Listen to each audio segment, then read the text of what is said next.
everybody, and welcome to the Grand Prix review for the 2022 Japanese Grand Prix. And let's just start off by saying it. He did it! Max Verstappen is the 2022 World Champion. No matter what happens now for the remainder of the season, it is done. He is the World Champion. No denying that. But how did that come about?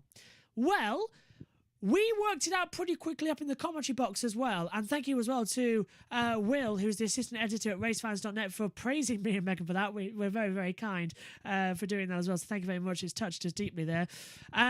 We worked out when the graphic was shown on the screen, it was showing full points. Now, we thought it might be wrong, but Megan started calculating whether it was right or not if Max had won the championship. Even with the 19 to 24 points gap, Max could have still won the title. So we were frantically working out, and then Max crossed the line. We missed the line. We missed him crossing it because it wasn't supposed to be the last lap. Max crossed the line with 2 seconds to go. So the checkered flag was actually thrown early by the FIA. Another mistake, because it should have gone a lap later. So that's why we didn't see Max crossing the line, even though the F1 put up the final lap and they still missed it because of the battle with Leclerc and Perez. Either way, we still saw it. It was brilliant.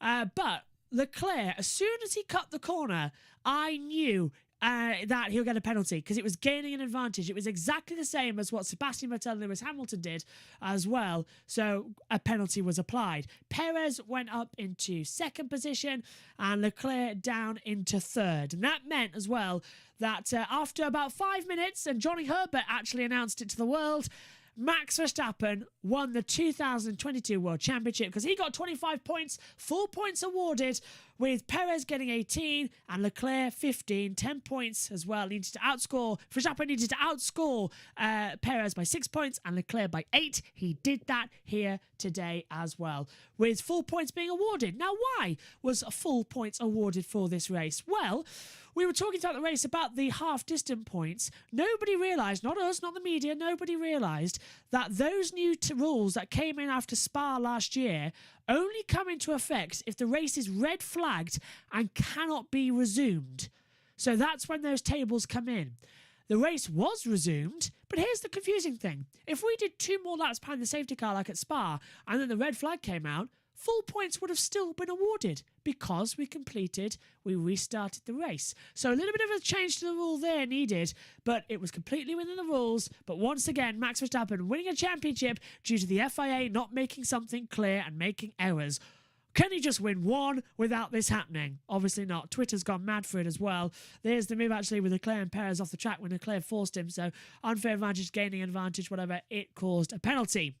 Now, let's get on to the Grand Prix. Lights out, race on. Our OBS crashed, but USRN was picking up our commentary as well. So tomorrow, you can join us for full race highlights. So everything that happened in the Grand Prix, minus the red flag period, is condensed into your viewing pleasure tomorrow. And you can join us for that with the highlights tomorrow evening as well. So that the first start is back on YouTube where it belongs as well. But we did redo the start under the red flag period. Myself, Megan and Ian Birch as well. We redid the start, so you missed absolutely nothing, and it was a good getaway from Max Verstappen. He had a slight poor second phase, and that allowed Leclerc to sort of slip through on the inside, but Max went fully committed right round the outside of the first corner and took the lead away and stayed there throughout the entire Grand Prix. It was terrific as well.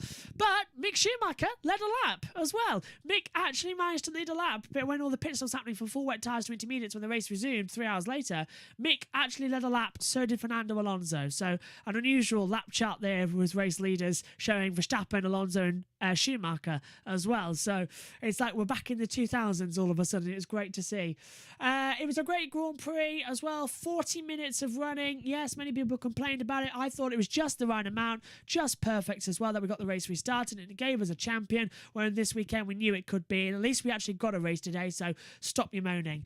Let's go through the race results then as well. Starting off, fastest lap of the race, that went to Zhou Guanyu, but he finished down in 16th position, so he doesn't get the bonus point. It was a 1:44.411. Today, once again, only the 11th race in history where we never got onto dry tyres in this race. It was all done on intermediates and full wets. Fastest pit stop, that went to AlphaTauri today, a 2.45 second stop. And the driver of the day was Sebastian Vettel, as it was wheel to wheel with Alonso at the line, 11 thousandths of a second between them as well when they took the checker flag. Beautiful lap.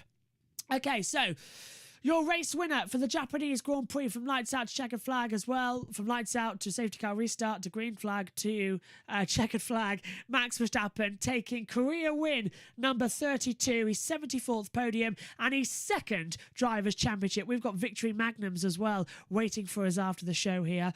Sergio Perez finished in second after Charles Leclerc finished third, received a 5-second time penalty for going off the track.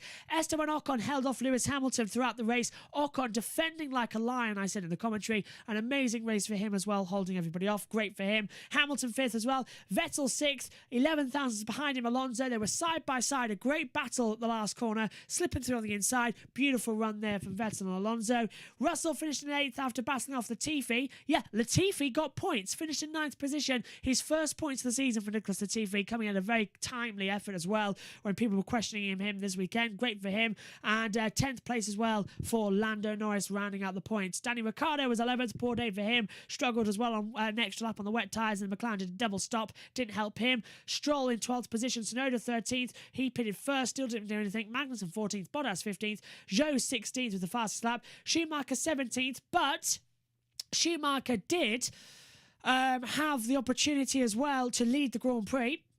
And he made fun of that on his Instagram. Gasly 18th as well. Sainz crashed out in the opening lap, and Albon retired as well in the opening lap as well, causing the red flag, mixed with the weather conditions. But it was that red flag and recovery for Sainz's car which has sparked a lot of controversy in Formula 1 right now.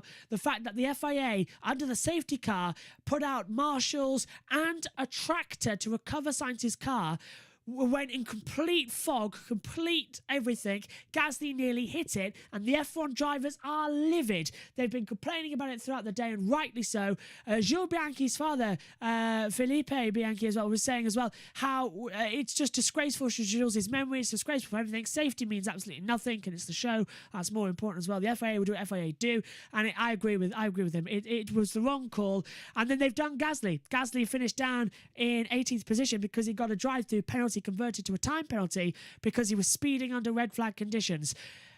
He was being told to catch the safety car, and then as soon as he got past the zone, the red flag came out. He wasn't speeding. The FIA covering up their lies again, but the FIA have issued an investigation. We'll hear that soon as well. Also, being here tomorrow is the results on cost cap. We should have a special show for you too if there's anything big, so stay tuned for something tomorrow as well, alongside the Japanese Grand Prix full race highlights that we'll have tomorrow as well on the field. Okay. That about wraps it up. Not much to talk about in the race as well. Just a quick zoom on the highlights as well. Let's take a look first of all at the driver.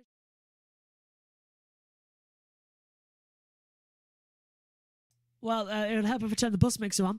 Let's take a look then at the Drivers' Championship after this round then. Max Verstappen confirmed as the world champion on 366 points. Sergio Perez moves up to second on 253. He's a point clear now. Charles Leclerc on 252. George Russell stays in fourth, 207 points ahead of Carlos Sainz, Lewis Hamilton, Lando Norris, Esteban Ocon, Fernando Alonso and Valtteri Bottas rounding out the top 10 positions.